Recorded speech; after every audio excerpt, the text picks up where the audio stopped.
intègre un homme humble un homme modeste ñu jox ko Sénégal bi parce que Sénégal tey foofu lu toll loolu la ñu soxlaatuñu wanteer suñu réew mi pour di ko jox n'importe qui dootuñu ko def sénégalais nag lii li ma leen di wax dañuy yeetante rek mais man xam naa ni yeewu ngeen bu baax a baax man xam naa ko de par vos appels xam naa ko de par vos messages parce que macha allah ku nekk daf may won naan ma rabi ay la yéwén nag neexul ba neexul waaye sa waajee ko yor neexul ba neexul waaye sa waaji la mu waxoon démb moom la waxaat tey neexul ba neexul waaye sa waaji moo bëgg Sénégal neexul ba neexul waaye sa waaji moo bari personnalité ndax personnalité weesuwul boobu ba tey Sénégalais yi comprendre xam bu baax a baax li Macky Sall def lii mu def ci parrainage bi xam nga lii mu def ci parrainage bi da doon xoñoñal Idrissa da ko doon wan ni doo dara li ma ne woon réduire à sa plus simple expression loolu la dafa bëggoon réduire Idrissa Seck à sa plus simple expression mais yàlla may ko parce que Sénégalais yi dañoo comprendre Sénégalais yi comprendre nañu man ñoom nit yi sax man ñoo ci attiré sama attention ni ma mais Rabi on a compris président Idrissa Seck naka la mën a demee élection 2007 dem élection 2012 war a demaat élection 2019 incha allah ñu naan kaan ay dangaa soxla ay 8 parrain mais xam nga un crime n'est jamais parfait am na loo xam ne boo koy def dangay def ba defee ne nit ki ngay gaañ fekk yow nit ki ngay defaral fekk yaa ngi koy defaral parce que yow mënoon nga koo wax sax xam nga yow moom mënoon na sax ni boobu manqué na 2000 parrain wala dafa am benn région boo xam ne amoo fa du tout mais dafa pour nga xam ne ki ni da doon xoñañal mu ni 8 la manqué 8 far sama waa ji Asbara Gueye ak Alassane Thiam ñooñu nga xam ne maa ngi leen di wax mention spéciale à ñoom di leen félicité waale en même temps ñooñu def liggéey bu mucc ayib daal di dem créer indil ko 8 fois 22 8 lañ ko indil 22 fois muy 176 parrain yoo xam ne 176 parrain yooyu non seulement dañoo parrainé président Idrissa Seck waaye dañoo def seen ay vidéo wane seen ay pièces d'identité di wax ni que ñun effectivement président Idrissa Seck la ñu parrainé te parrainé wuñu keneen. parce que gis nañu li ñu def ay Bougane Gueye Dany gis nañu li ñu def ay Amsatou Sow Sidibé gis nañu li ñu def Aïssata Tall Sall donc nous on n'était pas épargnés xamoon nañu que mënoon nañ dem ak ñun foofu waaye liggéey bi mucc ayib la suñu équipe boobu def ma di leen ciy sant di leen gërëm di ci gërëmaale sénégalais yooyu tamit nga xam ne ndeysaan dañoo taxaw rek xeexal président Idrissa Seck nga xam ne kenn joxu leen ñaar dërëm kenn fayu leen kenn joxu leen mbubb kenn joxu leen t-shirt kenn joxu leen casquette kenn joxu leen dara ñu volontaire ba ñu déggee ni 8 personnes ñoo manqué président Idrissa Seck nga gis ñaata volontaire dañu am yoo xam ne dañoo taxaw ku nekk naan parrainé wu moom kenn waaye fi ne taxaw naa pour parrainer président Idrissa Seck loolu lépp mooy wane cofeel bi nga xam ne moom ngeen am si moom ñu kontaan ci lool wante nag di réitérer suñu combat ci C25 di ànd ak suñu nawle yooyu di ànd ak ñoom ci combat bi di leen wax ni que ñun ñoo ànd fii kenn jubilé wu fi parce que dara ñoroo bu fi nag bañ koy màcc dara ñoroo buñ fi bañ koy màcc parce que dafa des lu bare des na lu bare dafa des un combat dañ leen di wax ne le combat ñun ñëpp ñoo ko bokk mooy dañoo war a ànd ñun ñëpp comme un seul homme comme on le dit di xàccandoo di dërandoo pour que ñu mën fee jëlee Macky Sall li sama xarit bi yoroo wax nag mooy dëgg parce que 2012 dañ fee gisoon lu fi xewoon 2012 dañoo gisoon ni dañoo waxante woon lu leer ca C20 ca M23 ni que dañuy taxaw pour lutter contre la candidature de Maître Wade mais nga gis ñoo xam ne doo le président Macky Sall tey ànd dem naan daal di dugg ci biir kii bi Moustapha Niasse topp ci gannaaw Tanor topp ci gannaaw moo tax gis ngeen résultat yi noonu la demee woon Macky Sall mu njëkkoon a dem moo am 26% Moustapha Niasse ma ca toppoon defe naa war a am ay 18 Tanor ma ca toppoon defe naa moom tamit am 11 mais gis nga ñun ñi nga xam ne suñu kàddu moo ñu tënkoon président Idrissa Seck kàddoom moo ko tënkoon mu toog fii donc C25 bi tam bu ñu koy def il faut que li ñuy wax ñu defante ko ñun ñëpp ñu nekk ay gor mais duñ ko def ba pare ñii taxaw ñii dem ndax xam nañu tamit ni am na ñoo xam ne dañuy ñëw ci C25 bi waaye bokkuñu de ay tóob lañu Macky Sall moo leen ngemb te nee naa leen fii ak le 24 bi soobee yàlla dinañu xam kii et kii képp koo xam ne dafa ànd ak Macky Sall dinañ ko xam képp koo xam ne àndul ak Macky Sall yëpp dinañ ko xam man de li ma wérte woon mooy Idrissa Seck moom mën naa kitaabu ni moom àndul ak Macky Sall moom incha allah bu soobee yàlla bu fekkee ni bëre doo nga moo des moom dina sëgg bëre moom bu soobee yàlla ak yooyu ni loolu moom lu ma leer la maa ngi leen di bàyyi ak madame Mbacke. waaw soxna Rabi foofu rek laay duggee man di la wax ne man sax damaa am gàcce ak rus bi mooy lu toll ni Sénégal jigéen ñi nekk fi jàng ba ne gën a sax jàng yenn góor ñi lu toll ni élection di ñëw benn jigéen bokk ci benn borom musóor bokk ci loolu moo gën a ñaaw te jigéen mooy ndey jigéen moo nekk Sénégal jigéen moo fi nekk lépp jigéen mooy li nga xamante ne mun naa ne mooy jamaa ci réew mi ñu jël ñu éliminer ñu teg ñu ndale moo tax may wax sama mbokku jigéen ñi yeewu leen bu baax bu leen mbubb yóbbaale bu leen 1000 francs yóbbaale bu leen 2000 francs yóbbaale téye leen seen doom yi ci seen i biir kër bu leen dara këfati ndax benn 2000 francs bi leen di Macky Sall di jox mooy seen mbugalu juróomi at loolu na ngeen ko bàyyi seen xel bu baax a baax ki nga xamante ne nag mooy président Idrissa Seck gëm na yàlla jullit la ku respecté kàddoom la na ngeen bàyyi loolu seen xel bu leen benn saay-saay këf di leen gëmloo ay waxu 2012 ak yu kenn xamul naan leen ñun moo fi wax lii moo fi wax naa loolu yëpp bu leen ko gëm jël leen seen i carte daas ko fanaanal le 19 le 24 février ngeen sànni ko Idrissa Seck bis bu toogee ci bopp réew mi di ngeen ne yéex ngeen sax teg ko ci réew mi ndax jullit dafa am solo ci réew suñu mbokku catholique yi tamit ñu leen ci ziyaaraale bu baax a baax ndax am nañ yar am nañ teggin ñoom it ñu respecté seen kàddu lañ te kenn du leen dégg ci yu ñàkk fayda kon nag may wax ne waa Sénégal maa ngi leen koy wax di leen ko waxaat toog fii du question dañoo far dañoo bokk ci réew mi pourtant bu ñu neexoon séddoo ca feere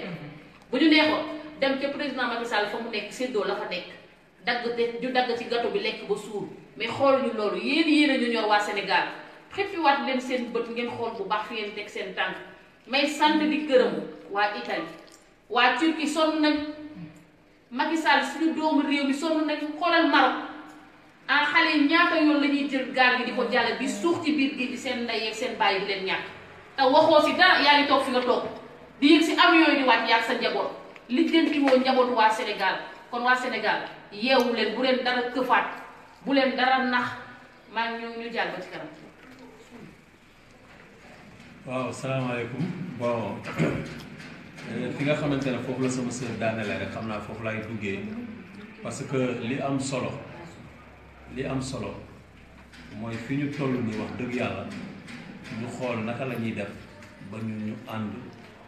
juboo jële fii li nga xamante ne moom mooy Macky Sall am suñu victoire parce que loolu mooy li nga xamante ne moom mooy li am solo et loolu pour ñu mën ko atteindre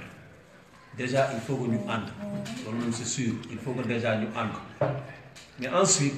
dañuy woo Sénégalais yi tamit ñu dem jëli seen carte d'identité yi ci li nga xamante ne moom moo nekk ci mairie yi dañ dem ci mairie yi ñu jël suñu carte d'identité yi te ñu fonk ko ça c'est très important parce que élection yi su fekkente ne tey jii dem nañ ci te jëlewuñ suñu ay carte d'identité bu boobaa du ñu mën a voter et ce qui est sûr et certain mooy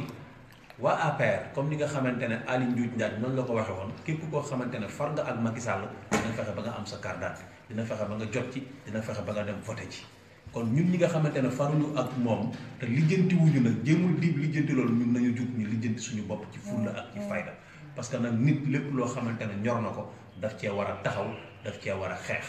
loolu dafa am solo trop leneen li nga xamante ne moo ci nekk mooy ci ay élection la ñu jëm faut pas que les gens daal di taxaw daal di on va se résigner non c'est pas le moment de se résigner rien n'est encore perdu li nga xamante ne mooy moom la ñuy wut c'est de déboulonner Macky Sall et nous avons encore les moyens de le faire et ensemble nous allons vaincre kon ñëpp ñi nga xamante ne ñu ngi ci opposition bi nañu ànd ñu gëm suñu bopp xam ni Sénégal bi ñu toll nii dafa nekk Sénégal boo xamante ne Sénégal bu am pétrole la Sénégal bu am gaz la waruñu jël Sénégal boobu noonu di ko teg ci ay loxo yoo xamante ne c'est des mains inexpérimentées ce n'est pas possible nañu exemple benn rek laa ciy joxe mooy France gii nga xamante ne Macron moo ko yor mu nga fële ak ay gilets jaunes bugg ñoo am ay gilets rouges nag en 2012 par le fait tout simplement d'avoir donné mis ce pays là entre les mains de quelqu'un boo xamante ne dafa manqué trop expérience loolu benn la li tax nag Macky Sall ñu war ko fi jëlee sama xarit bi daf koo wax léegi mu neex ma lool muy Macky Sall daf ñu ni woon juróomi at lay def mu def juróom-ñaari at ni woon dina tabax hôpital Touba tabaxu ko ni woon ni du musa fal frère am falu ko ni woon ni dinañu organiser fal na ko ni woon ni dinañu organiser Coupe d'Afrique defu ko ni woon dinañu defaral université Sine Saloum samp nag première pierre ba boo demee xeer ba naaw na defu ko ne woon na 2017 bu ñu ci yeggee Sénégal bi dudul jéggaani riz dina indi autosuffisance en riz defu ko donc nit koo xamante ne ni ko président Idriss Seck di waxee maanaam kàddoom laalo la boo ci jàppee da ngay baraste donc nit kooku kenn du ñu wax ak moom loolu moo tax 2013 ak léegi président Idriss Seck toogul ak ki nga xamante ne moom mooy Macky Sall waxul ak moom parce que daf ni moom nit koo xam ne fonkul kàddoom du wax ak moom donc ci loolu la ñuy dugalee vidéo bi nga xamante ne actuellement nii mu ngi def le tour de la toile ñuy wax ni Idrissa Seck dafa dem daje ak Macky Sall ba di ko jàppale ñu leen di wax ni président Idriss Seck du nit kuy làqam du nitu guddi du dox guddi lépp lu muy def ba muy dem seeti Abdoulaye Wade en 2007 alors que mu ngi koy wax moom ci boppam ni ci biir këram lañ ko commencé di ko nangu muy jabaram ji ñu doon gërëm léegi dama ko nettalee ak doomam yi ñoo ko njëkk a mere ci loolu terewul midi la fa dem quand le soleil est au zénith parce que li muy def ragalu ko Idrissa nit ku am kaddu la nit ku fonk boppam la lu mu wax lu ne insha allah daf koy def ndigal nag moo ko taxoon a def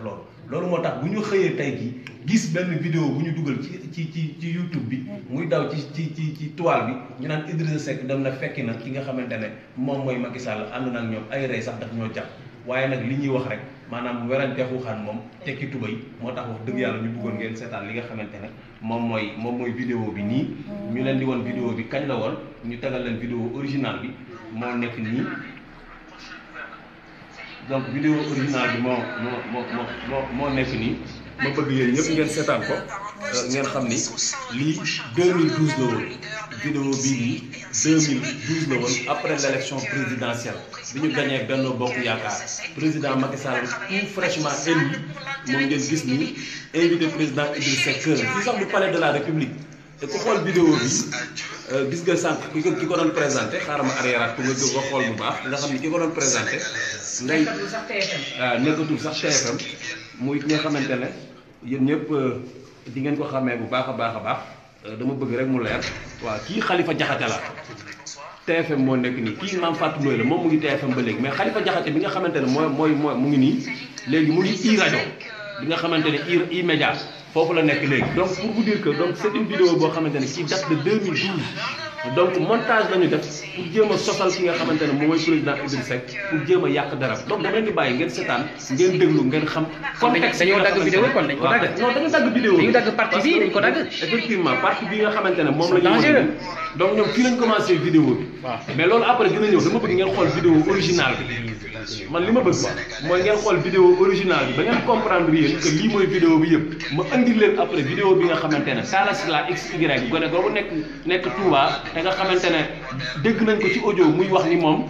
député Sadaga daf ko daan wax demal nga enregistré ñu ki nga xamante ne moom mooy porte parole des Mourides wala defal ñu son nga saagaal ñu ki nga xamante ne maa ngi ci jégalu sax ci wax Serigne Abdou Fatah moom Talla Sylla moom loolu yëpp dinañ leen ko tegal ngeen di ko dégg donc pour ngeen comprendre lii mooy vidéo original bi. kon lii 2012 la woon. lii 2012 la woon. c'est dañuy dañoo garaaw ah. effectivement dañoo garaaw mais nag c'est peine perdue xam nga la moo tax c'est peine perdue Sénégal ñëpp xam nañ président. man damay gis ñoo xam ne fii tey bay woon nañ Idrissa Seck sax ñu ngi fii nii. ñi bay woon nañ ces gens là bay woon nañ sax. xam nga lan moo waral loolu xam nga bàyyiwuñu woon Idrissa xam nga Sénégal dama koy wax souvent sama ay xarit dafa am ñoo xamante ne dañoo mer Idrissa parce que à un moment donné ils n'ont pas compris décision yi nga xamante ne président Idrissa jël na ko ñoom ils ne l'ont pas compris surtout bi nga xamante ne président Idrissa dem na wuyu ci ki nga xamante ne mooy maître Abdoulaye Wade beaucoup de gens ne l'ont pas compris et n'avaient pas accepté mais képp koo xamante ne ku mel ni Serigne Saliou jox na la ndigal comme ni ko président Idriss Seck waxee man mii de bu ma joxoon ndigal dama koy def et si c'était à refaire tamit j'en suis sûr et certain que le président Idriss Seck daf koy defaat ñun ñii tamit bu doon donc dama bëgg nga reprendre vidéo bi original bi reprendre ko léegi Sénégal yi mu leer dafa war a leer nañ vidéo original bi moo nekk nii reprendre original bi dama bëgg sax ñu bàyyi ñu seetaan ko donc ñoom fii lañ dagg waaw non léegi xoolal waaw lii yëpp dañ ko dagg ñoom dañ ko dagg waaw vidéo original ba xam nga fii la commencé kii nekkatul foofu noonu kii mu ngi rajo léegi mais lii dañ koo dagg ñoom dañ ko dagg waaw dañ ko dagg ñi def montage bi waaw dañ ko dagg ñi nga xam ne kàcc ak wax lu dul dégg moo leen soxal dañoo dagg lii effectivement lii ñoom dañ koo dagg ñoom fi nga xamante ne fa la président Idriss Seck fa lañ bi mu duggee gisee ak Macky Sall ba génn di def interview d'ailleurs dañ koy daggaat parce que sa feebar Idrissa mu ngi wax ni moom du bokk ci gouvernement Macky Sall ca fin ba yaa ngi dégg Idrissa mu ni non je sais pas pour être nañ ko déglu mooy wax nii sénégalaise qui par le geste qu'elles viennent de poser ancre le Sénégal définitivement dans la démocratie moderne et apaisée. Nous avons également discuté de l'étendue de ses responsabilités face aux attentes des populations. Et c'est cela le travail principal qui mérite d'être abordé sans attendre au service du Sénégal. Se mettre résolument au service des populations. population sénégalaise. L'urgence, nous la connaissons tous, c'est réduire les prix des denrées de première nécessité, c'est aborder sans attendre la question de la paix en Casamance, mais je suis sûr que le président est outillé pour assez rapidement aborder toutes ces questions. Non, moi je ne serai pas dans le gouvernement, je vous le dis tout de suite, mais je travaille. Donc lii rek day wane ni vidéo bi 2012 la woon. Moi je ne serai pas dans le gouvernement. Donc voilà donc ñoom dañoo dagg je ne serai pas dans le gouvernement dañ ko dagg ñoom dañ ko dagg. donc ñaari parti lañ dagg. waaw dañoo dagg ci commencement bi. waaw ak ci fin bi pour kàcc ne. waaw Idrissa dafa rencontré Macky Sall. lu xel mënta nangu yow nag tu as compris. waaye ñun waa communication digitale dootuñu bàyyi dara jàll. non dara dootul jàll. ku kàcc rek ñu tegal la ko. il n'en est pas question lépp loo xamante ne tey jii nii nit ñi ñu ngi koy def pour jéem a sosal pour jéem a yàq deru président Idrissa Seck incha allahu rabbi ñun Idrissa mooy suñu leader. et dafay wax joo xamante ne dañ ko ciy roy ñun tamit nous ne diserons jamais loo xamante ne nous n'allons jamais dire li Idrissa di wax je ne dis jamais rien qui ne soit documenté. donc ñun tamit ci loolu la ñuy dox lépp loo xamante ne dañ koy wax rek ci ay preuve yu leer nañ lañ koy teg donc loolu mooy li nga xamante ne moom lañ bëggoon a indi moo tax ñu woon leen vidéo original bi mais dama bëgg ñu teg vidéo bi nga xamante ne moom lañ monté tegal ñu xool parce que ñi lay seetaan bëgg nañu xam vidéo bi ñu monté bëgg loolu laa bëgg su ko defee ñoom ñu xam ni effectivement ñun li ñuy wax du ay sos mais dëgg la donc vidéo bi nga xamante ne moom lañ monté moo ngi nii vidéo baa ngi nii dëgg la voilà gis nga xam nga fii ñu commencé waatal déglu ko ñoom sax mënuñ bind Idriss lañ bind xoolal ñoom binduñ sax Idriss sax xoolal Idriss lañ bind ki monté affaire bi Idriss la bind xoolal defe naa waa TFM duñ bind lii xoolal Idriss lañ bind Idriss voilà encore le crime n'est jamais parfait Idriss lañ bind waaw donc commencé waatal vidéo ñu ngi seetaan ko donc ñoom dagg nañu fii journaliste bi waxee dañ koo dagg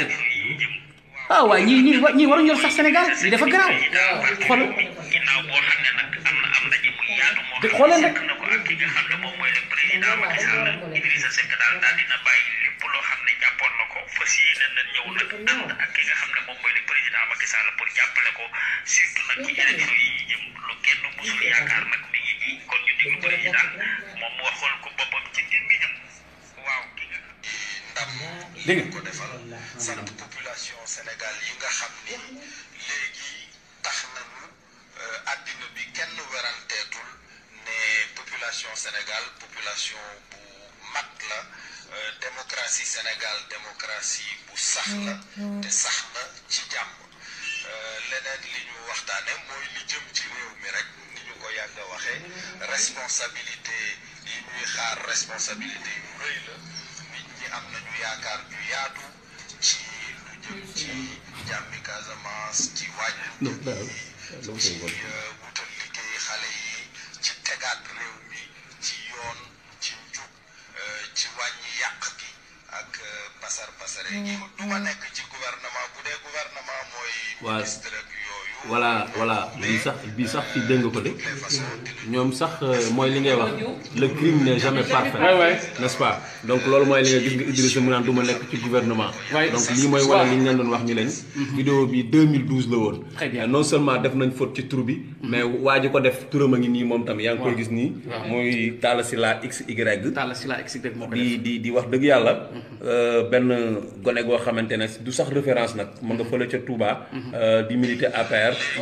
waaw moom dëkkul sax xam naa ni Touba waaye mu ngi nii gis nga ko Talla Sylla XY yaakaar naa mooy rappeur boobu noonu nekk Amérique moom gone gu dëkk Touba moom bu demee bay amul kenn ku muy tuddee boppam ku dul ab rappeur kon war nañoo xool ndax est-ce que moom sax réellement ku mérito ñuy boole turam ak Touba la donc loolu mooy li nga xamante ne bëggoon nañ ko wane ñu xam ni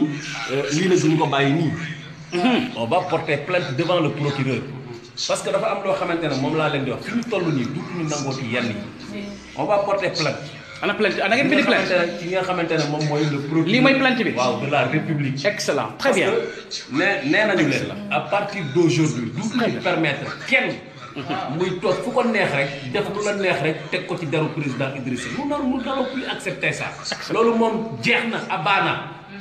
loolu moom jeex na abaana xam nga bu njëkk ba dañ daan wax waa réew mi bon c'est un parti élitiste ay intellectuel lañ dañuy sol ay costume cravate lu ñu dugg ci yenn yi loolu dafa jeex loolu moom dafa jeex fi mu toll nii duutuñu ko nangooti donc à partir d'aujourd'hui képp koo xamante ne ci lii kii la ñuy commencé muy Talla Sylla mii nous allons porter plainte auprès du procureur de la République. mais da ngeen ma woon si benn plainte sànq. non mu ngi nii saa yu bind nañ ko ba pare. très bien loolu laa la bëgg a wax ma ne la képp koo xamante ne attaqué ci nga wala nga calomnier Idrissa Seck duñu xaaruñu ci moom président mu ñu jox ndigal ou pas pour ñu def loolu. nous allons le faire. excellent. ça on va plus permettre à qui que ce soit ak koo mën a doon. parce que tamit dañoo toll ci dëkk boo xamante ne yaakaar nañ ni nee nañ ni yoon am na fi ba léegi. donc nag kon nag dañu delloo yëf yi ci yoon. koo xamante ne dafa tooñ dañ koy teg ci yoon. kon nag du ñu fajal suñu bopp parce que boobaa dinañ ñi waa réew mi nangam dinañ ko yóbbu ci yoon nag déglu leen nag waaye nag ñuy artu parce que bu ñu déglu nit mu tooñ ñu ba pare ñu gis ko muy taxawaal def lu ko neex bu boobaa nag na ku nekk jël responsabilité. na ku nekk jël responsabilité parce que dañoo toll ci à un moment boo xamante ni nous n'allons plus accepter. mais yoroon ñii lii lañ mos di def président Idrissa ñii waaw non léegi li passé moom sax mën nañ ni grave li passé moom suñu yoon newu ci. on ne va pas regarder le rétroviseur li ñu amal solo ci kanam la nekk. c'est ça ma ni la à partir d'aujourd'hui nous n'allons plus accepter ça œil pour œil dent pour dent et que ce soit très clair. très bien loolu daal la ñu bëggoon a wax. soxna Ra bi loo xalaat ci lu garaaw li. mais xanaa rek franchement man dama bëgg a wax ni que man dama j'ai très très mal dama mer parce que dafa am yoo xam ne dafa ridicule am na loo xam ne franchement lii dafa ñàkk fayda xam nga lii sénégalais li ma leen wax encore une fois yéen yeewu ngeen te xam naa ne léegi YouTube bi gis ngeen xam nga ak nouvelle technologie c'est-à-dire dof sax moo tax ngay mën a def yenn yi mais loo xam ne yow boo ko defee tamit boo duggee YouTube di nga gis leneen. raar yéen ñi ko seetaan sax ñu ci bari xam naa ne mos ngeen seetaan vidéo président Idrissa Seck bi li c'était en 2012 parce que président Idrissa Seck li ma leen wax ci respecté kàddoom dafa ni woon képp koo xam ne dafa dem ak Ablaye Wade deuxième tour rek moom lay jàppale ba président Macky Sall waxee ak moom Idrissa daf ne ko woon waroo woon sax déplacé wu parce que man la ma la waxoon loolu laa nekk képp koo xam ne mooy dem deuxième tour te yàlla yow la dogal ngay dem deuxième tour dama lay jàppale lii mooy Idrissa Seck ba mu waxanteeg Macky Sall ba génn li bi ko journaliste yi laajee loolu la wax. en 2012 en 2012 ni ko moom sax moom du bokk ci gouvernement effectivement bokkul woon ci gouvernement luñ ko laajoon na joxe Pape Diouf ak Omar Gueye Abdourahmane Diouf ñu def ko directeur général SONES far bañ demee ba ca digg ba ñaari ñoom ña nga xam ne bëgguma sax tudd seen tur moom ñu ànd ak ñooñu ba tey ña nga fa Idrissa Seck ba mu commencé wax ni Macky Sall yoon wi nga jaar baaxul yoon bii nga jaar du c'est pas le bon chemin. kaay ñu ànd ñu xool naka lañ koy defar dañ ñu ko muut mbaa mot mu leen mot ma gënal mut ba mu ca génnee boobu ba tey 2013 ba tey Idrissa Seck rencontré tul Macky Sall bokkuñu sax ñoom ñaar yoon docteur Abdourahmane Diouf gis ngeen ko keroog ba muy présenté ci moom tamit bañ ñu génnee ñun ci gouvernement moom ca la jógee SONES delluwaat dem liggéeyam ñun boobu ba tey ñu nekk suñu dynamique mooy poursuivre suñu bonhomme de chemin nekk suñu liggéey di liggéey ba yàlla jox ñu tey li ñu nekk ci lii ñu nekk nii étape bii ñu toll kon ñoom xam nga ñoom ça se voit que ça Idrissa daf leen a tiital man dama xamul kàcc yi fen yi pour lan la ngeen baal ma du terme mais je vois pas pourquoi nit ñoom di bëgg a ridiculiser seen bopp à ce point lii nii ngeen def pour lan la yow Talla Sylla ñëpp xam nañu APR nga bokk ñëpp xam nañu APR yéen da ngeen ne Idrissa Seck ne vaut rien yéen da ngeen ne Idrissa Seck tekkule kon Idrissa Seck lan la leen jaralee lii mais da ngeen a ridicule les Sénégalais ont compris da ngeen ridicule et à travers les réseaux sociaux incha allah duñu leen bàyyi non seulement porté nañu leen dinañu saisir le procureur de la République wante dinañ leen weer ci réseaux sociaux yi ba ngeen xam ne tegal leen vidéo ba président Idrissa Seck ak seen vidéo bii ngeen monté bu ko defee ñu xam ne yéen nii ngeen mel après nag yéen lii seen jikko la lii moom seen yëf la manipulation seen yëf la wax lu dul dëgg seen yëf la xam nga ban problème ngeen di war a lijjanti lan ngeen di wax ak Sénégalais yi boo leen di campagne bis boo leen di campagne ban argument de campagne ngeen di teg lan ngeen di wax Sénégalais da nga leen di diggati koo leen fi dig du ko nangu parce que sénégalais xam nañ leen sénégalais xam nañ ni loo leen diggee doo leen ko def sénégalais xam nañ ni yàq ngeen réew mi sénégalais xool nañu pillé ngeen suñu ay ressources sénégalais xam nañ ni Macky Sall naxaate kat la sénégalais xam nañ ko man xaw ma Macky Sall yow booy campagne lan la ñu wax lan ngay wax sénégalais yi lan nga leen di wax da nga leen di digaat leen lan loo leen mën a dig doo leen dig lu ëpp la nga leen digoon te defaloo leen ko kon nag war ngaa sax rusa wër di campagne yow man sa campagne ci moom laa bëgg seetaan ba xam au moment opportun ndax di nga ñemee regarder les Sénégalais ñeme nga sax lu nekk nag parce que ku gis parrainage bi xam ne ñeme nga lu ne ku gis législative bi xam ne ñeme nga lu ne waaye fii nag bu soobee yàlla nga ñu fiy fekk et comme li Ami Collé wax xam nga ni dara gënul ruslu dans un pays démocratique comme le Sénégal ñu daal di am élection yoo xam ne benn jigéen du ci bokk maître Aïssata Tall Sall cette grande dame professeur Amsatou Sow Sidibé cette grande dame ñooñu noonu nekk ay jigéen nekk ay battante nekk ay jàmbaar ñëw taxaw pour taxawal seen réew ñu mënoon ne serait-ce que pour une bonne démocratie ñu bàyyi leen ñu participer aux élections comme avait fait Maître Wade nga ni déedéet ci sa mbuqat ak sa ragal rek ci sa mbuqat ak sa ragal rek nga xam ne bu ñu voté loi parité na parité boo xam ne loi parité boo dëkk boo xam ne parité dafa am waaw loolu moo ñu war a dem ay élections yoo xam ne benn jigéen du ci topp ci ragalam rek nga xam ne moo nar a defar nee na ñi nga xam ne ñoom lay àndal ca làmb ji bëri ñooñu moom moo leen defaral boppam waaye di nga xam ne billaay nit dafay def ay visam suñu borom di def ay plan dara nga ci mënul bu soobee yàlla au soir du 24 février tu seras surpris yow ak sa équipe vous serez surpris di ngeen gis ni que sénégalais yi yeewu nañu di ngeen gis ni sénégalais yi pare nañ ci yéen di ngeen gis ni sénégalais yi suur nañ leen sénégalais yi di ngeen ko xam bu baax a baax au moment opportun di ngeen xam ne sénégalais yi bàyyi nañ leen lan ngeen di campagne lan ngeen di wax lan ngeen taxaw di waxaat sénégalais yi yéen defe naa xanaa yabaate sa weesuwul nga taxawaat naan sénégalais yi dinaa leen fal jeunesse bi dinaa leen wutal liggéey tel endroit dinaa fa wuti université fii dinaa fa def hôpital loolu dootul jàll sénégalais yi yeewu nañu bu baax a baax xam nañu naka lañ demee bu soobee yàlla sénégalais yi masal te ngeen muñ parce que li ci des bareetul li ci des bu soobee yàlla ñi C25 bii ñu créé nii dinañu ànd ak yéen sénégalais ànd ak yéen ngeen mus te nag jële fi Macky Sall bii yoon dafa baax xam nga lu tax mu baax bu boobaa bépp président boo xam ne bu fi ñëwati dina xam ne am na affaire à un peuple mûr dafay na toog liggéeyal ñu parce que ñun quoi qu'on puisse dire nga ànd ak Idrissa Seck nga dem ànd ak Malick Gakou wala nga ànd ak Mamadou Lamine Diallo wala nga ànd ak Pape Diop yépp moo ci yem quoi qu'on puisse dire ñun fu ñu mënta militaire tam Sénégal moo ñu ñor lii dañ ko war a def pour que beneen président bu ñëw dina xam ne dafay mën a liggéey wax respecter li mu promesse yi mu defaloon sénégalais yi yëf yi ne wa ilaa ñu jëlee la fi nga am benn mandat dem sa yoon noonu doo nga lay demee te mandat bi 5 ans lay doon nga def ko benn mandat dem sa yoon ak ku mënti doon nag ak ku mënti doon képp koo xam ne def nañ la président rek loolu la ñuy wax sama président bi nag moom incha allah man nga xam ne li may wax chaque jour ni man moom ka ma àndal moom laa xam naa ni moom bu soobee yàlla buñ ko joxee ba mu dawal 100 jours yi ñuy wax sénégalais bu nekk bu soobee yàlla di nga gis yoon ba nga xam ne fa la Idrissa Seck nar a dem waaw soxna daal mu ne xam nga lu ma am ruus ak gàcce rek ak jaaxle dama xam ne vidéo boo xam ne depuis 2012 la ñoom lan moo fi ñoro bañ koy macc ak lu ñuy tiit vidéo 2012 nga génne ko def ci beneen voix di wane ne Idrissa Seck rek yaakaar naa ne yéen waa Sénégal bu ñu leen yeewoon ci nelaw ne leen Idrissa dem na ci Macky Sall bi laay da ngeen di sëmmu tëddaat te xam ne Idrissa xalaatu ko waxuma la moom président Idrissa rek mais ñun ñii rek suñu xel xalaatul juróom-ñaari xel xalaatul ñu dem ci Macky Sall ay góor lañu deretu góor mooy daw si suñu yaram bi ay doomi góor lañu gis nga nag ñii di rootul guddi laay wax ba pare bokk ci nit ñi boole ñëw signé yaag say nawle wax ba waa Sénégal yëpp di la dégg nga bëgg a yolleeku waat ñu yàqal la nga ne da ngay dem jox ko Macky Sall Sénégalais yi duñ ko nangu tey duñ ko nangul te ñu ngi xëpp suñu bët nag di leen seetaan fii benn dil du fi am benn tegante xel du fi am bu yeboo loolu da ngeen ko bàyyi seen xel bu baax a baax te nag gis nga fii dañoo fippu góor yeeg jigéen ñi nag dëgër këcc wow koomu taxaw dootuñu bàyyi dara jàll Sénégal li doon neex lu ne ñu ko teg ci deru Idrissa Seck bi dootuñu ko nangu tey dootuñu ko nangu suba da ngeen di teg ci deram tey ñu tegaat ci seen yow bi si yéen lu leen di lu raw gis nga peinture bi ngeen ko peinturoon ñun ñoo koy raxas ba mu set wicc Idrissa mel na mu meloon lal deram di julli ñun dañoo soxla pale ba xam nga da ngeen ne cuuraay dafa doon xeeñ ci pale bi ñun dañoo soxla jigéen buy wàcce kaamil biir pale Ndeye Penda Tall moom la ñu soxla biir pale ba bu fay wàcce kaamil jigéen bu tee kaamil alxuraan lu ko dàq muur ba mu yiw ñun loolu la ñu soxla ñu ay fecc ak yu ndaga loolu la ñu soxla ñu jox suñu frère bi daga rek taaxuraan de mooy mbir mi daga rek taaxuraan fecc bale bi nag xam nañ fan la jóge xam nga parce que ñun Sénégal lañ dëkk fecc bale rek ndaga taaxuraan bu déggee benn bruit tama rek dootul am jàmm tànkam dara dootul taxaw tànk yee dem loxo yee dem bopp bay dem lépp di dem waaye nag xam nga tàmm laago la ba moo diwoon Sénégal ak awalo ndaga njaay tàmm moom laago la moom loolu moom dëgg la leneen li nga xamante ne daal moo ci nekk mooy fi ma taxawoon sànq rek fa laay waxaatee woo Sénégalais yëpp tamit ci li nga xamante ne mooy vigilance.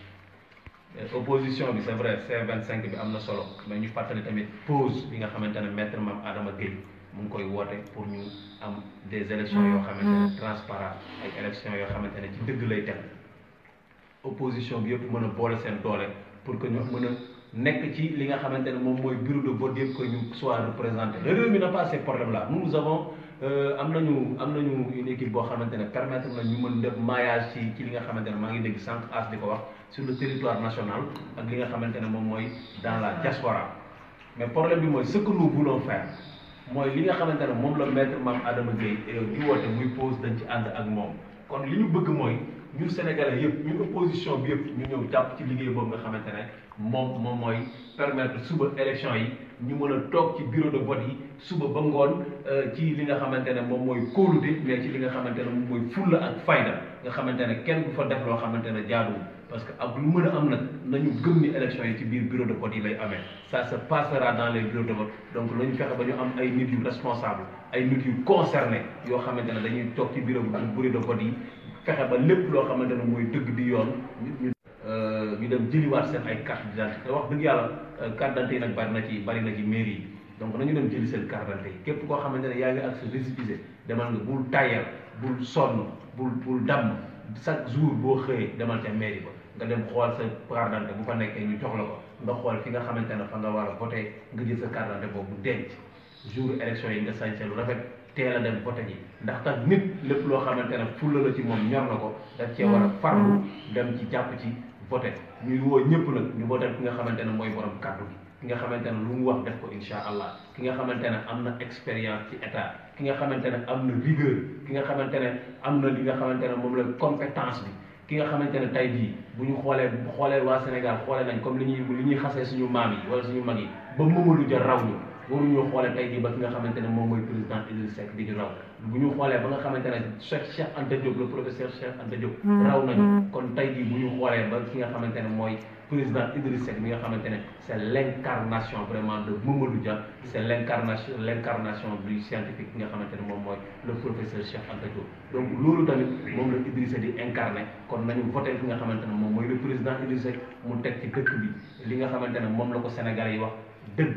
bu ànd ak njub mais ànd ak li nga xamante ne moom mooy yërmande donc loolu mooy li nga xamante ne moom mooy li am solo te li tax ñu war koo gëm président Idrissa Seck kenn du ko génneel fenn vidéo ni Idrissa moo fi waxoon lii la def comme waa ji ñëwoon bu ngeen ma faree sama mandat bi juróomi at laa koy def muy Macky Sall te mu ngi nii juróom-ñaari at la war moo ni woon dina tabax hôpital Touba defu ko donc yooyu ñu li nga xamante ne moom la Idrissa di def donc vraiment ñu ngi woo tous les Sénégalais ñu jàppale ki nga xamante ne mooy le président Idrissa Seck l'espoir de la nation dëgg-dëgg daal foofu la ñu bëggoon a terminer. alors la ban message ngay lancé parce que xeex bi jeexagul le combat jeexagul. non le combat day doog a commencé au contraire jeex kay dafa bëgg on vient à peine de commencer parce que li nga xamante ne mooy combat bi ngañaay li xam nga mooy lan mooy déjjati Macky Sall ca palais ba c'est ça le combat pas autre chose. mais on a vu liy xew on a vu des gens yoo xam ne mosuñ dem élection di am parrainage on a vu yoo xam ne nii. c'est des vétérans en élection on a vu on va sélectionner des candidats ñun waa réew mi duñ ko nangu ah. non xam nga moom laay wax du tamit ñu leeral ci li nga xamante ne moom mooy C25 bi parce que ñun li ñu gëm la ñu doon wax naan candidat bi dañu koo bokk ci west moom la Macky Sall def dafa am ay candidats yoo xamante ne daf leen bokk ci westam bu ñu ñëwee maanaam bu bëccëgee ñu ànd ak ñun su guddee ñu dem ànd ak Macky Sall lu ñu waxtaanee ñu dem nettali ci ko c'est ça le problème c'est ça le problème moo tax yenn saa yi dama naan sax tey ñoo teg ab kaamil ni ku nekk na waat waaye am na ñoo xamante ne sax nañoo fëgg ci kaamil ba pare jaar gauche parce que gëmuñu yàlla gëmuñu yonent dañuy aaral di guddal si kim loolu mooy li nga xamante ne moo fi nekk mais li nga xamante ne moo am solo ba am solo dëgg-dëgg mooy le combat la réew mi moom du ci nekk wagon mukk locomotive la ciy nekk locomotive la ñuy nekk ci combat bi et on va tout faire pour que ce combat là ñu gagné ko haut la main du ñu raf du ñu dellu ginnaaw dañoo bëgg ñëpp dëggal seen bopp na opposant yëpp dëggal seen bopp ñu wane ne ñun du ñu mus a ànd ak Macky Sall recalé ou pas recalé le but de passer le parrainage l'objectif ce n'était pas de passer le parrainage l'objectif c'est de faire élire un opposant donc nag loolu mooy li nga xamante ne tey jii mooy li am solo donc objectif bi mooy jële fi Macky Sall nga jàll parrainage ak nga bañ a jàll parrainage su fekkente ne li ñu doon wax dëgg la ci ñun ñu bañ a def comme yenn journalistes yi nga xamante ne fii lañ daan toog di bind lettre naan ko Macky Sall tu as perdu sama vote perdre nga ko ba pare wëlbati ko tey jii dem di conseiller Macky Sall du boobu Sénégal la ñu bëgg ñun du boobu Sénégal la ñu bëgg dañu bëgg Sénégal de valeur Sénégal boo xamante ne dañ ciy am fierté loolu lañ bëgg te loolu lañ bëgg a jox suñu doom yi nga xamante ne dañuy xam ni seen bàyyi lu ñu mus a wax dañ koy def donc dañuy fonk seen kaddu mais koo xamante ne fonkul kaddu gi laala la du wax sax ak sénégalais yi comme ni ñu ko waxee barki Demba Ndiaye bi sénégalais yi deewee fii ci stade Demba Diop waxul ak ñun bi sénégalais yi deewee Boffa Bawal waxul ak ñun bi sénégalais yi deewee fi nga xamante ne tey jii moom mooy fële ca UGB université Gaston Berger waxul ak ñun waaye ba nga xamante ne ay tubaab dañoo dee fële ca France daa taal avion Sénégal bi dem ba ca France di jaale ñooñu di wax ak ñoom ñun ñi nga xamante ne ñoo ko faloon kon lañ koy wax ni ko moom préfet waa France la kon kooku waa France la fi nekkal loolu nag bu président Idriss Seck faloo fii ñëpp xam nañ ni day dakk ba bi fi Sarkozy nekkee jël ay Sénégalais dugal leen ci charter vol charter indi leen Sénégal 9 Français la dugal ci avion delloo leen réciprocité œil pour œil dent pour dent ful la mooy jaay Dakar suñu réew mii dañoo bëgg ñu xam ne ñun ay Sénégalais la lii docteur Abdourahmane Diouf di la wax le Sénégal d'abord first Sénégal ñun Sénégal moo ñu ñor xooluñu France xooluñu États-Unis li ñu amal solo mooy nous avons ay Sénégalais yoo xamante ne yu mën a yor réew mi ay Sénégalais yu ko mën a doxal yu compétent un peu partout dispersé dans le monde entier boo dañ daan wax ni ci structure internationale foo dem bu ko Sénégalais jiitewul day nekk directeur de cabinet donc la compétence elle est là ça c'est sûr et certain et donc loolu mooy li nga xamante ne moom le président Idriss Seck gëm te di ko wax les meilleurs en vertu et en compétence les meilleurs en vertu et en compétence au service du pays donc loolu mooy li nga xamante ne moo ñu ñor et loolu mooy le combat et avec le président Idriss Seck c'est sûr et certain que incha allah loolu la ñuy am donc damay jox sama sœur yi sama jigéen yu ñaaw yi wax dëgg yàlla ñu nekk ay jàmbaar damaa bëgg ñu seedeel leen du midi du 14 heures du guddi chaque saa yu ñu leen woowee ñu ñëw jàpp ci li nga xamante ne mooy ñooy combat président Idriss Seck fexe nu ñu leen fale muy madame Mbacké nii ak Ravi Sy nii nga xamante ne ñoom sax ñoom ñuy soññ ñun góor ñi ñoom jigéen ñi ñoo ñuy soññ naan dug leen ngir ñëw di dem marché sàngam dem wax ak sénégalais yi parce que il faut ñu wane président Idriss Seck ba nga xamante ne buñ daan làqatu sax dañuy am tey fierté di wax naan ñu Idrissa mooy suñu candidat di ko wax un peu partout ba sénégalais yi ñëw diñ ci topp donc vraiment nañ leen delloo njukkal ay jigéen lañ yoo xamante ne wax dëgg yàlla ñu ngi liggéey bu am solo ci comme digital bi donc vraiment lañ leen delloowaat njukkal bu baax a baax ñoom laay jox ñu terminer incha allah. merci Yoro xanaa dangaa baax rek di ñu gërëm man ak madame Mbacké waaye xam nga kuy liggéeyal sa bopp moom doo sonn te macha allah ñun li ñuy def dañ koy def avec cœur dañ koy def franchement avec joie di ko def ak conviction di ko def ak abnégation li ñuy def xam nañu suñu bopp la ñuy liggéeyal parce que président Idrissa Seck liggéeyal sa bopp mooy xam ne ki nga xam ne ni moom nga yaakaar ni mën na defar réew ndax Sénégal ñun ñëpp ko bokk bu fekkee ne dañuy liggéeyal Sénégal dañoo bëgg indi fi kenn koo xam ne bu ñëwee Sénégal incha allah ci kattanu yàlla ak mbaaxam sénégalais bu nekk dina si gis boppam suñu réew gis ci boppam kon mi ngi noonu da ngeen a baax rek di ñu gërëm mais yéen tamit noonu ngeen ci mënee sonn mi ngi noonu kon nag di gën a réitéré seen di leen gën a soññaat sénégalais yi ngeen dem récupérer seen ay carte électeur parce que booy xeex yi na fekk nga yor ay armes ñoom yor nañ seen ay armes comme li leen Yoro wax Aly Ngouille Ndiaye la mu waxoon ba tey ca la nekk mooy dina fexe ba képp koo xam ne di nga leen voté di nga jot sa carte te di nga voté ji kon nag yéen tam na ngeen def seen fulla ak seen fayda ngeen récupérer ci seen ay carte le jour J bu soobee yàlla 24 février ngeen dem voté ji yéen ñi ngeen xam ne dañ leen a neexal nag di leen may ay ñaari junni naan leen na ngeen voté ji ku leen may jël leen ku leen dugal ci carte dem leen parce que seen xaalis la ko dañu fayee kaay seen xaalis lañ leen delloo boo leen demee dugg ca mbañ gàcce ngeen voté ku leen neex parce que xaalis boobu ñu leen jox ñoom moomuñu ko ba nekkee dans l'opposition mënuñu ko woon Macky Sall 2012 mënu woon jox kenn 5000 francs ni ko voté ma te yàlla jàppale woon na ko ba moom mu nekk président kon nag noonu lay demee tamit incha allah bii yoon képp ku ñu jox xaalis na nga lekk ba mu rees la doomu parce que yaa ko moom te boo duggee ca mbañ gàcce nga voté ku la neex léegi nag ñi ngi dellu di leen sant di leen gërëm duñu ko guddal bu soobee yàlla parce que live bi incha allah dootul soroyantoo ndax fi mu nekk nii comme li ñu leen wax liggéey bi tàmbali na il faut que ñu ànd ko ak yéen di ko liggéey parce que ñun mu ñun dem sans yéen mun leen dem sans ñun ñëpp ñoo war a ànd comme li ma la wax dëbb comme un seul homme pour mën fee jëlee Macky Sall ñu di leen sant di leen gërëm di leen nuyu may jox madame Mbacké moom tamit mu tàggu leen wasalaam waaw soxna Rabi fi ñuy tàggoo mooy di gërëm askanu Sénégal yëpp di leen ziar di ne wax kontaan nañ ci ñoom trop gis nañ taxawaay bi ak jàppale bi boobu ba tey ñuy woo téléphone fu président Idrissa toll fi président Idrissa toll ñu xam ne président Idrissa ñor na askan bi dugg na ci xolu askan bi ñuy wax askan bi rek xeex bi mu ngi soog a tàmbali. jeexagul parce que génneeguñu liste yi. génneeguñu liste yi nee nañu le 13 la te xoolal seen yëfu false yi ñuy def bàyyi ba combat Balla Gaye ak Modou Lo ñu ne dañuy génne liste yi foofu waaye loolu frégew ñu ñeente parce que jour combat Balla Gaye bi ñun loolu suñu yoon nekku ci parce que combat Balla Gaye ak Modou Lo loolu seen poche la jëm askan bi yeewu leen Modou Lo li muy am na ko Balla Gaye li muy am na ko ba pare yéen ñi nekk seen biir kër yi seen lay yu jur leen ak seen bàyyi liggéeyu amu leen ko dara amul benn yuuxu ngeen di yuuxu ñu yóbbu seen i millions yéen ngeen toog na ngeen meloon ngeen melaat bu leen dara yëngal bu leen dara këf loolu ay minutes la rek mu jeex ka tëgg làmb ba am na lu muy am ka ko jox xaalis am na lu muy am bàyyi leen seen xel bu baax loolu caaxaan dong la waaw na féexee comme na dañ ne nag ku bëggul président Macky Sall mun la gis si làmb bi ñoom ñooy ñëw stade ba président Macky Sall ñoru leen Balla Gaye moo leen ñor ak Modou Lo bu stade bi fees bu doon de président doo nga woote kenn du dem waaye nag Modou Lo ak Balla Gaye moo leen fa yóbbu comme Modou Lo ak Balla Gaye ñoom suñuy frère lañu am seen wërsëg la ñu ngi leen ciy ñaanal yàlla defal leen fa jàmm mais askan bi da ngeen yeewu bu baax a baax te kenn bu mu leen yóbbaale ci ay nax loolu daal lay liggéey ba beneen yoon jërë ngeen jëf. ñu ngi leen di remercier vraiment live bi ñu ngi ko defoon fii au niveau de. mënuñu jeexal nag wax dëgg yàlla te waxtaanuñu ak ki nga xamante ne nag tey bu ñu demee ba ñuy wax li nga xam ne mooy communication digitale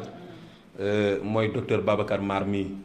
résultat yi nga xamante ne communication digitale mu koy am te nit ñi di ko wax te ñun sax gisaguñu ko ndax ñun li nga xamante ne moo ñu tax a jóg pour ñun résultat bi ñu ngi koy am korog bi nga xam ne fal nañ président mais nag loolu yëpp bu amee tey jii ba ñëpp di ko wax liñ naan lëg bu lekkee olom na ko gërëmee coy mooy Babacar Mar mi muy baax ñun duñu wax kenn dem nañ gis nañ yàlla te gisuñu ko kenn jaraluñu loolu Idrissa mooy suñu royukaay dafa waxoon Abdoulaye ni ko ñaar yi faaw mut ko pour mën a am jàmm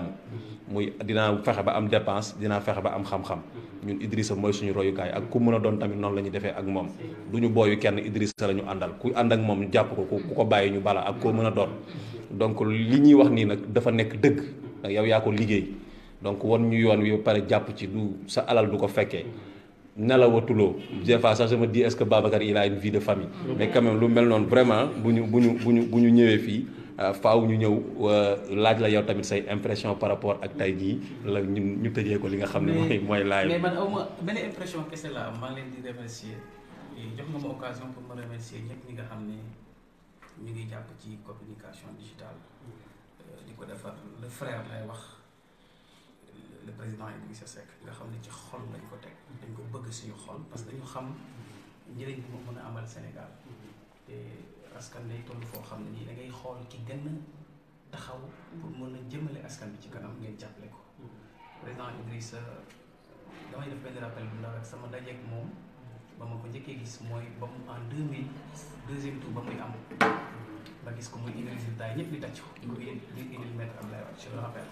donc ma gis ko njaxlaf de pas-pas ak gëm li muy def ma xam ne kii c'est un homme de conviction ku jar a jàppale la ñun le président Idrissa Seck dafa doolaa de cofeel bi ñu am si moom dañ xam ne dafa mën parce que ñun lu ñu xamee tuuti amuñu xam-xam jànguñu sorewuñ ci njàng garaawul mais am na lu ñu xamee nag tuuti ba tax na ñoo xam ne kii am na lu nekk ci moom li ñuy dof di daw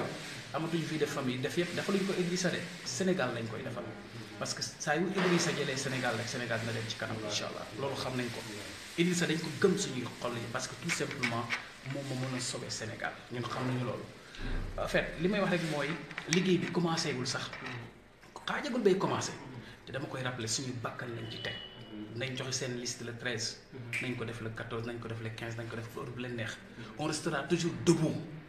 Idrissa touché coulé lay doon ci ñun xalaatuñ sax yooyu noonu parce que amuñ fu ñu ko jaar koo xam ne nag amoo foo ko jaar askan wi ñëpp a ngi seetaan ñëpp xam nañ le président Macky Sall bëggul Idrissa Seck bëgg ko loolu ñëpp xam nañ ko c'est la vérité mais Idrissa am na fulaam ak faydam bëgg Sénégal ñun bëgguñu mais bëgg nañ ko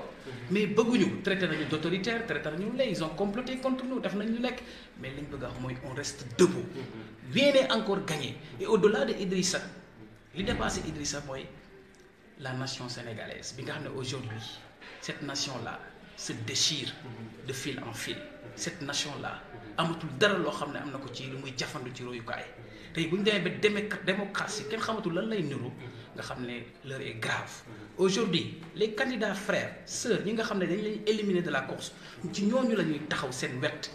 ñu mener le combat avec beaucoup de dignité mais également avec beaucoup de croyance parce que tout simplement aujourd'hui il ne s'agit pas de valider une candidature qui s'appelle Idrissa Seck ou une candidature qui s'appelle autre mais il s'agit tout simplement de respecter la démocratie sénégalaise et la justice sénégalaise te gis nañu ñaar ñooñu dee nañu Macky Sall rey na leen rey na justice rey na démocratie donc ñun dañuy taxaw ci wetu askan wi mooy C25 boobu ñëpp ñi nga xam ne dañu bëggoon nekk candidat dañuy taxaw seen wet mener le combat convenablement et de façon très honnête parce que rien n'est gagné tant que le président Macky Sall jóge fi loolu mooy wax ci dañ ko def ak fulla ak fayda def ko également ak présence boo xam ne day ànd ak mën sëkk li ñu wane tey am ñoo xam ne am na loo xam ne bu sa askan di ko traversé wala mu koy dund ay am fulla ak fayda taxaw pour mën na sauver sa askan foofu la ñu toll fi mu nekk nii. maintenant en la personne du président Idrissa personne en tant que aussi parti mu nekk suñu njiit dama jàpp ne il regroupe les 3C.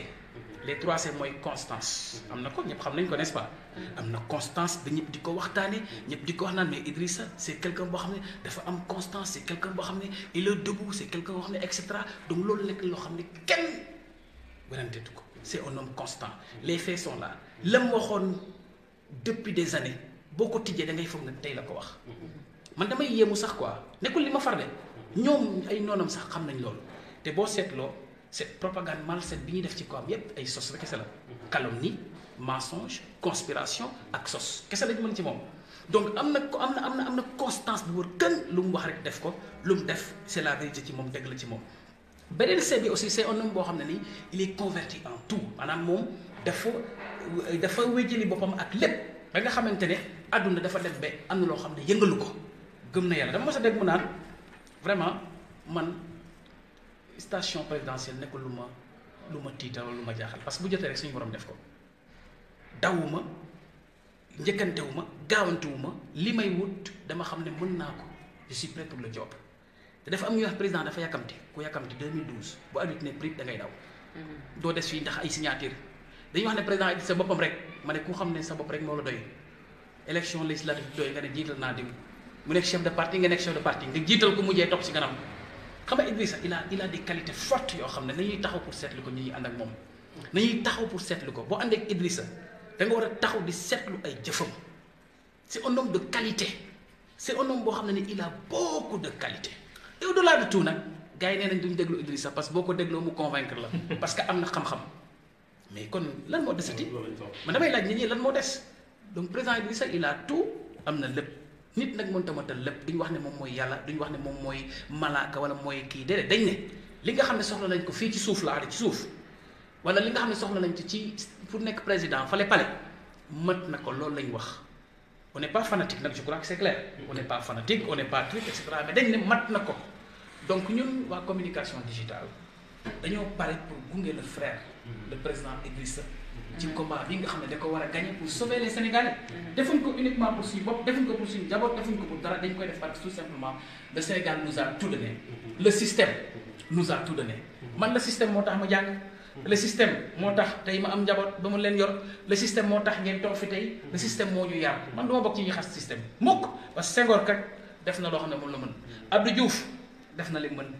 Ablaye Wade def na li Macky Sall mii sax def na li mën bu kenn saaga kenn bu kenn xas kenn nit da ngay am ay limites ñu nangul la ko maintenant au-delà de ces limites boo nekkee ku ñëw pour defar da ngay jël ci limite waa ji yéeg ci kaw pour def lu kawe tout simplement mais di xas ay nit pour exister loolu je crois que c'est dafa ñaaw parce que ñoom ñëpp ku nekk jéem nga xëy na fii nga télé fii la lii nga mën lii la maintenant ku ñëw aussi da ngay xool fi sa morom yem nga gën labali le président Macky Sall nag fi mu raté mooy il est né après les indépendances waroon na ñëw labali Sénégal ci emploi ndaw ñi am emploi labali Sénégal ci defar éducation bi njàng mi rafetaat labali Sénégal ci système sanitaire bi nit ñi fi ñuy fajoo gën a baax et cetera mais dafa ñëw gën a diig loolu la mais nag tant soit peu am na lu ndaw lu mu def parce que bourse sociale bu ñu ko jëlee tey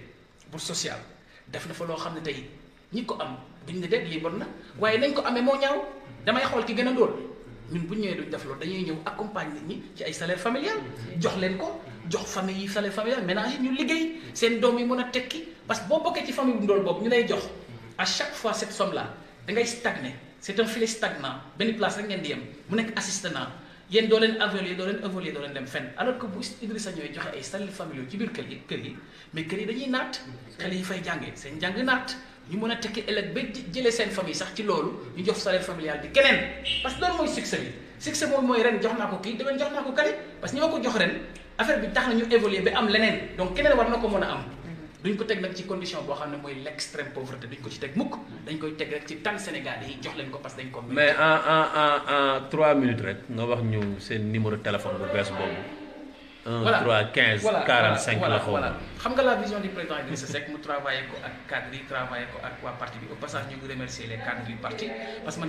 dama doon nit koo xam ne courtoisie ci li may def dama ko ciy boole à chaque fois ak gentleman le gentleman agreement. Je suis un prof d'anglais xam naa li mu signifie nit bu defee lu baax da nga koy wax au passage je remercie le cadre ci production boobu ñuy def ànd koog le président Idrissa mu nekk lu nice la vision 1 3 15 45 dafa doon li nga xam ne moom moo globaliser lépp xam nga aujourd'hui tey am na ñoo xam ne dañuy def programme ne voter pour moi ñi def programme nag voter pour la coalition di Idrissa dafa ñëw voter pour le Sénégal 1 bi loolu la signifie 1 le Sénégal lépp foofu lañ ko centraliser 3 mooy la vision programmatique li nga xam ne moom la Sénégal télé tey pour jëm ci kanam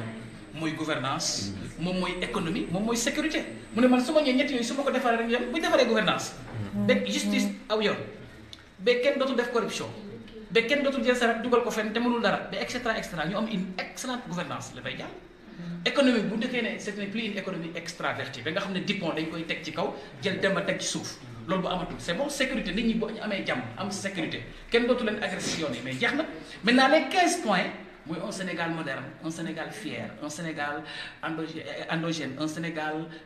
moderne un Sénégal sécurisé on est Sénégal connecté un Sénégal solidaire on est Sénégal et cetera ba 15 points yi mot maintenant déclinaison yi maanaam loolu dañ koy expliquer en 45 points mu nekk loo xam ne lu am solo la une vision nag qui est chiffrée lépp loo xam ne rek teg nañ ko dinañ ne nangam lañ ñu jural fii lañ koy jëlee c'est ça une vision mooy gis-gis bu leeree mel ni 1 nga ne 1 ñu lay waxal 1 nga ne 1 gis 1 bi 3 nga ne 3 nga gis ko 15 nga gis ko 45 nga gis ko la vision elle est là c'est une vision donc maa ngi remercier ñëpp di remercier les frères yi nga xam ne maa ngi liggéey ak ñoom ci communication digitale bi le combat n'est jamais gagné ne sera jamais gagné tant que les Sénégalais ne sont pas libres. Le combat ne sera même jamais gagné sous Idrissa Seck est président. Le combat sera gagné tant que les Sénégalais sont libres. Libres de leur vie, libres de leur éducation, de leur santé et de tout. C'est ça le véritable combat. Et le frère Idrissa pourra réaliser ça. Mais maintenant, au moment M, au temps T où je parle, le combat mooy ñi nga xam ne dañ leen éliminé ñu ànd ak ñoom xeex bi li nga xam ne des na muy les listes là nga xam ne dina wàññiwaat képp ku ñu wàññiwaat ñu ñëpp ñu ànd ak xeex. Le combat n'est pas terminé, ça vient de commencer. Il faut que le Sénégal xam loolu. Il est toujours dans l'intention d'éliminer mais ni moom affaire yi ku ma neex mu dem ku ma neex lu dem. Alors qu'on a en réalité c'est une diversion. Alors qu'on a en réalité un candidat Ndeye Diké ñëpp xam nañ koo xam ne dañ koy yeggal xam nañ Ndeye Diké bi kan la te bu jotee dinañ ko wax bu baax parce que am nañ fu la cette fois-ci kenn duñu nax maa ngi remercier ñëpp Yoro di sant ñëpp di gërëm ñëpp képp kuy sonn ci communication digitale maa ngi lay sant. En tout cas di sukk sa kanam jébbalu sa kanam ne la daal vraiment masa coono. loolu laa gëm. jërëjëf dañu ànd ak humilité nañu ànd ak humilité. képp ku nekk ak man àndal ak humilité àndal ak courtoisie na la Idrissa Seck kese ñoom Idrissa Seck point ak Sénégal merci beaucoup. jërëjëf docteur Mar jërëjëf kon nag nañ ko yemale foofu macha allah.